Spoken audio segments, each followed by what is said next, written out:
doctor Eric Urbina es un destacado constitucionalista con el cual voy a dialogar hoy día sobre algunos de los problemas que tienen que ver con la Constitución, pero que en realidad también tienen que ver con la estructura política y jurídica del país. Los problemas del país no son solamente algunas anécdotas que tienen que ver con los casos judiciales que aparecen en los diarios o los canales de televisión.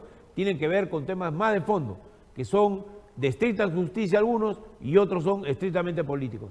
Buenas tardes, doctor Urbina, ¿cómo está usted? Gusto de tenerlo con nosotros. El gusto es mío, quedo a su disposición. Doctor, el panorama del Perú es un panorama complejo y muchos creen que la solución, la tabla de rescate está en lo constitucional. Y yo creo que a veces este tema se exagera un poco, ¿no? O sea, lo constitucional es un poco una narrativa resultado de un acuerdo y de un pacto social, y no es algo que surge como solución a las crisis, ¿o me equivoco? Ciertamente, mire, la Constitución es el instrumento que sirve para limitar el poder, sirve también para poder reconocer derechos y libertades, pero es finalmente la propia sociedad y los actores políticos los que se encargan no solo de hacer esto viable, ¿no? Sino de darle un sustento real y material. ¿Mm? Claro. Ellos son los que viabilizan salidas que requieren una consolidación constitucional, ¿no? Por ejemplo, ¿no? Un capítulo económico tiene que ser resultado de un diálogo en una asamblea constituyente o en un diálogo en el Parlamento, con el fin de poder arribar a qué tipo de sistema y régimen vamos a aceptar todos. Porque la idea es que un poco la Constitución tiene que representar a todo el país. ¿Es así? Así es, y obedece a la realidad de cada sociedad. Por ejemplo, no todos los países tienen un modelo económico en su estructura constitucional. Creo que la Estados mayoría no Unidos, lo tienen, doctor, ¿no? Creo que la mayoría no lo tienen, ¿no? así es, la mayoría no lo tiene. La Ujú. mayoría no lo tiene, ¿no? Son pocos Claro. los países que han consignado un modelo específicamente, ¿no? El Perú es uno de ellos y tampoco no desde siempre. Lo hizo primera vez en la Constitución del 79, reconociendo el modelo de economía social de mercado, y lo repitió en la del 93, pero sin embargo el modelo, al margen de lo que decía la propia Constitución, ha sido de una u otra manera interpretado y actuado por los actores políticos en su momento, ¿no? Pero, doctor, acá hay un tema que es esencial. La gran discordia que hay en la Constitución peruana es la discordia sobre el capítulo económico, que es prácticamente una parte de los evangelios, el número 11, que no se puede tocar. Entonces la pregunta es, ¿no sería mejor no tener ya ninguna referencia a lo que es estrictamente la cuestión económica?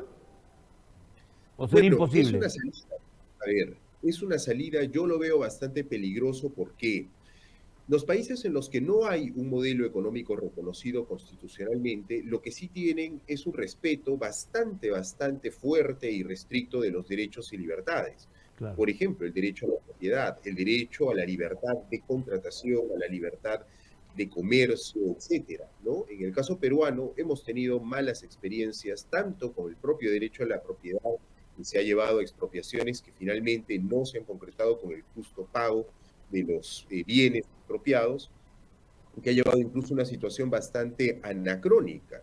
La constitución actual peruana establece que cuando se expropia se debe pagar el dinero en efectivo, constante y sonante, en Claro. pleno siglo XXI. Lo dice por la experiencia que hemos tenido, ¿no? Con bonos y demás deuda interna pública que nunca se llegó a efectuar. Claro, o sea, el Estado, por ejemplo, no transa cuando hay estos conflictos por producirse expropiaciones, nunca transa con sus propias propiedades, ¿no? Con muchas posibilidades que tiene de poder llegar a acuerdos que están en la economía moderna, que son de canje, que llevan a que se pueda incluso hacer muchos acuerdos que se resuelven por la vía electrónica, por la vía de calcular flujo de caja que uno puede poner a disposición de un acreedor. Es decir, creo que hay un tema acá también de arcaísmo, diría usted, en la Constitución. Hay elementos anacrónicos, ciertamente, que obedecieron a una realidad histórica específica que deben actualizarse, ¿no? Es cierto que, por ejemplo, instituciones, ya no en el caso económico específicamente, pero otras como el permitirle o autorizarle la salida al presidente de la República del territorio nacional, también es algo muy peruano, ¿no? En otros países el presidente no tiene que pedir permiso para salir. En México, por ejemplo, el presidente pide la autorización cuando su ausencia va a superar los 2 días. El caso Claro. peruano está recogido porque hemos tenido dos antecedentes nefastos históricamente. No solo el del señor Fujimori anterior a él estuvo el de Mariano Ignacio Prado, ¿no? Entonces, Claro. hay algunas cuestiones históricas que hacen que nuestras constituciones regulen, pues, estas figuras, ¿no? Pero también llevan a un despotismo, pues, del Congreso cuando una cosa tan elemental como son los deberes de Estado, de un jefe de Estado, terminan siendo condicionados también por la voluntad o el temperamento del Congreso. Un buen ejemplo es lo que acaba de pasar. ¿Cómo es posible que no solamente le niegan la salida a México a un evento sumamente importante, donde más el presidente de la República tiene que recibir una parte del mandato, porque va a ser miembro de la directiva de esta institución internacional que tiene que ver con el comercio, y por otro lado, sí le permite ir a Chile? Y en el caso de México, además, algunos parlamentarios se permiten injuriar al jefe de Estado de México, que claro, es un hombre de izquierda, pero es un hombre respetable de todo punto de vista, porque representa a la nación mexicana. Entonces hay aquí un tema, me parece a mí, claro, esto es contingente del momento, pero sería mejor de repente levantar esa medida de condicionar a que el Parlamento apruebe el viaje del presidente, ¿no? O tal vez migrar a un sistema como el mexicano, en el que de repente cuando el viaje va a superar los 2 días, se requiera la autorización, ¿no? Claro, claro. ¿Qué otra medida podría realmente ayudar a mejorar las condiciones del Perú, sobre todo en esta etapa en la cual se hace tan difícil un diálogo? Por ejemplo, tenemos medidas para consultar a la población que han sido neutralizadas por el Congreso. Yo no sé qué opinión le merecen los referéndums, ¿no? A veces se pueden prestar para manipulaciones, pero también hay que tener caminos de consultarle al pueblo qué quiere el pueblo. Porque decididamente si la democracia es solamente representativa, entre comillas, con la carencia que tenemos en el Perú de partidos políticos, de organizaciones, ahí hay un tema, ¿no?, que está pendiente, que es saber cómo se le consulta al pueblo. Sí. Como breve paréntesis, mi nombre es Eric Urbina, no William Molitas. Discul- Ahora lo acabo de ver en el rótulo. Disculpe usted. No se Disculpe. preocupe. Hay un error ahí en Y la...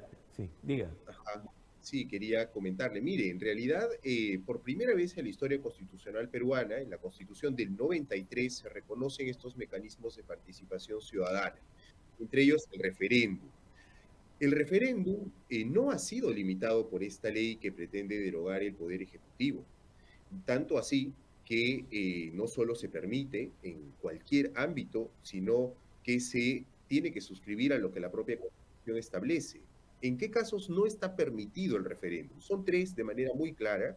Cuando se trata de supresión o restricción de derechos o libertades, por ejemplo, no podríamos hoy preguntarle al pueblo peruano si queremos quitarle el voto a los que no pagan impuestos, a los Claro. que han cometido de repente alguna infracción de tránsito, etcétera. Eso no se puede hacer, no podemos restringir derechos o libertades vía referéndum, tampoco podemos someter a referéndum el contenido de tratados internacionales que el Perú haya suscrito o ratificado. Bien, entonces eso también es otra limitación que tenemos, que está constitucionalmente prescrita. Y finalmente, no se puede someter a referéndum cuestiones tributarias, ¿no? Para Claro. reducirlas específicamente. En todo lo Pero demás, perdón, doctor, justo ahí hay una discrepancia, pues, porque en Suiza toda política tributaria se aprueba mediante referéndum o consulta popular, ¿no? Ellos tienen un sistema de consulta continua precisamente en las medidas tributarias. Y en Estados Unidos, que es un sistema federal, también hay momentos en los cuales, tengo entendido, existe en algunos estados el derecho de consultar los impuestos que el Estado federal, o sea, el Estado del sitio donde uno vive, le va a imponer.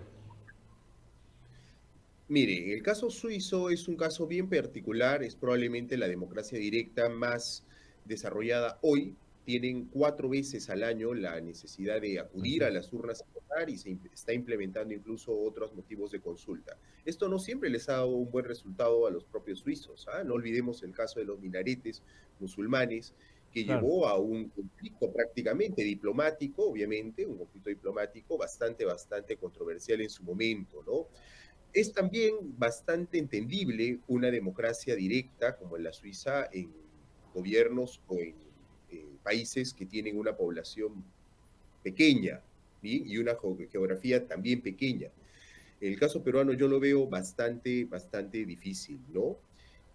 Ojo, para poder aplicar una democracia directa, que tal vez puede ser en algún momento incluso una legítima aspiración, hay que tener una práctica ciudadana constante, ¿no? En la cual Claro, pero hay un detalle, doctor. Yo le hago una consulta, mire usted. Hay algunas controversias que termina por no resolverse nunca en el Perú, ¿no? Bueno, Prado decía de que en el Perú había problemas que se resuelven por el lado de la ley y otros problemas se resuelven solos, ¿no?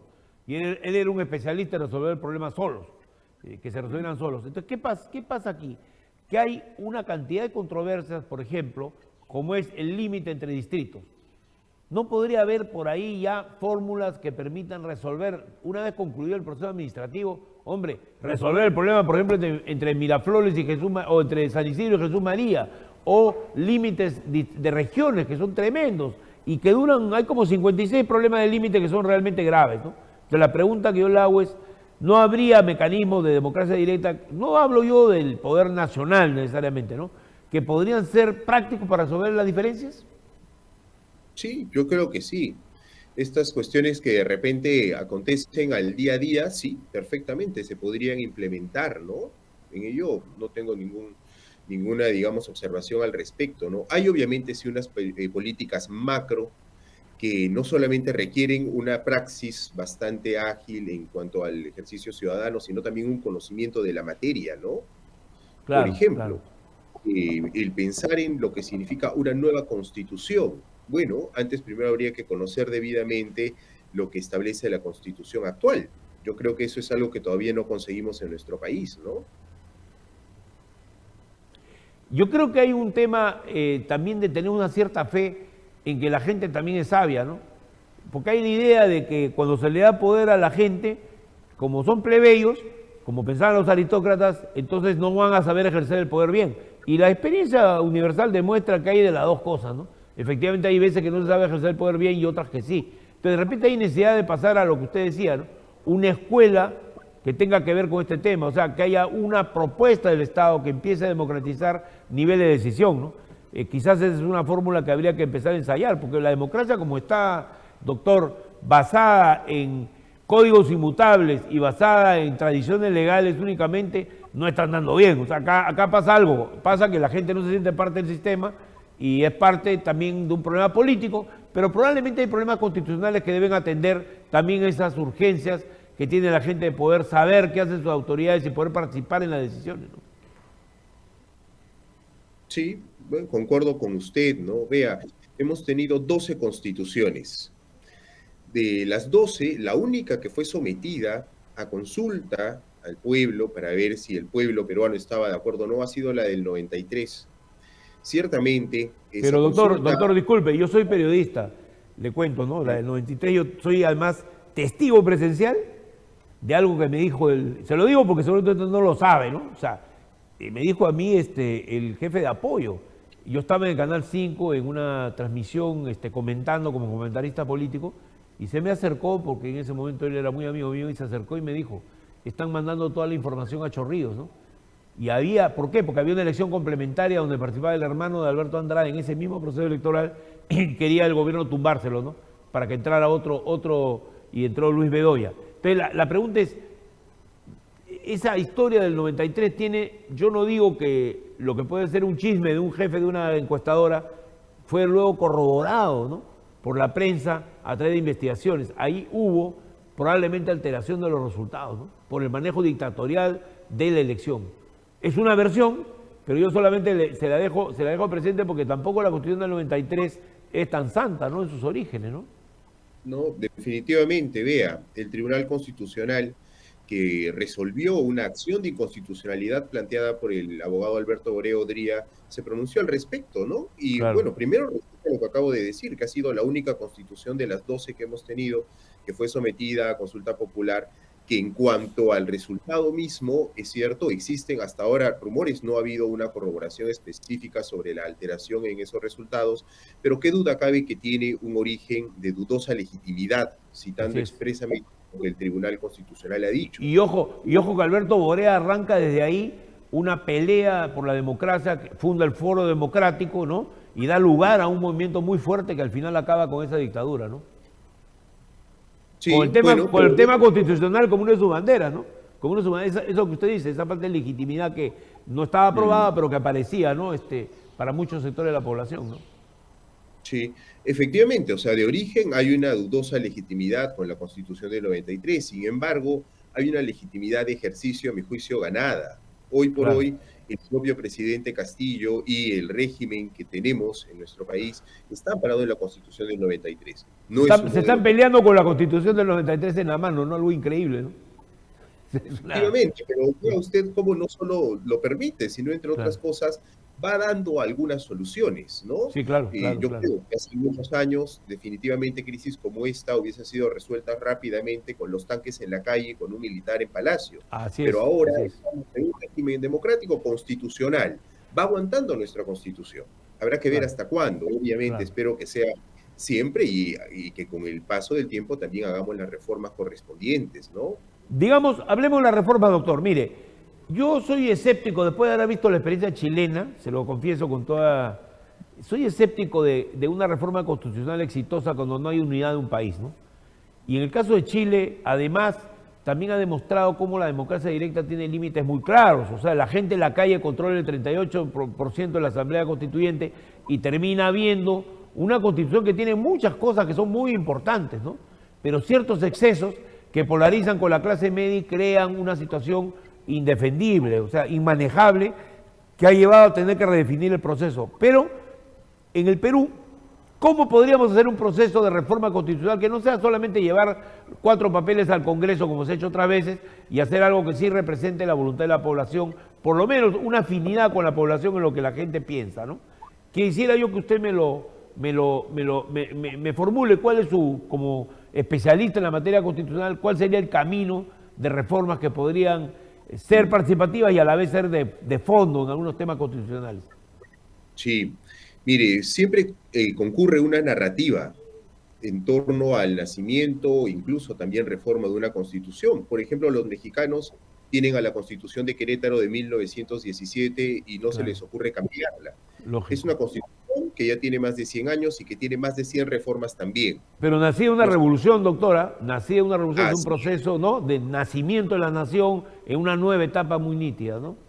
Sí, es la narrativa que acompaña a claro, lógico, esta exacto, constitución, ¿no? Es la claro, narrativa que acompaña a la constitución de Querétaro y obviamente por eso hay ese espíritu de cuerpo y esa unión en todo el Estado mexicano por defenderla, ¿no? Los claro, italianos no se les ocurriría tocar a su constitución, los alemanes mantienen la constitución ley fundamental de Bonn que ni siquiera la han elaborado ellos, lo elaboraron los aliados y se las dejaron. Y no la han cambiado, incluso teniendo una reunificación posterior y todo ello. Yo creo que en el caso de los peruanos es una situación bastante compleja la que nos acontece. Lo que tenemos que hacer primero es identificarnos realmente como país. Creo que esta constitución nos ha servido, creo que a partir de ella primero debemos conocerla como lo mencionaba y después creo que se podría conformar perfectamente bien una comisión revisora de las bases de la constitución.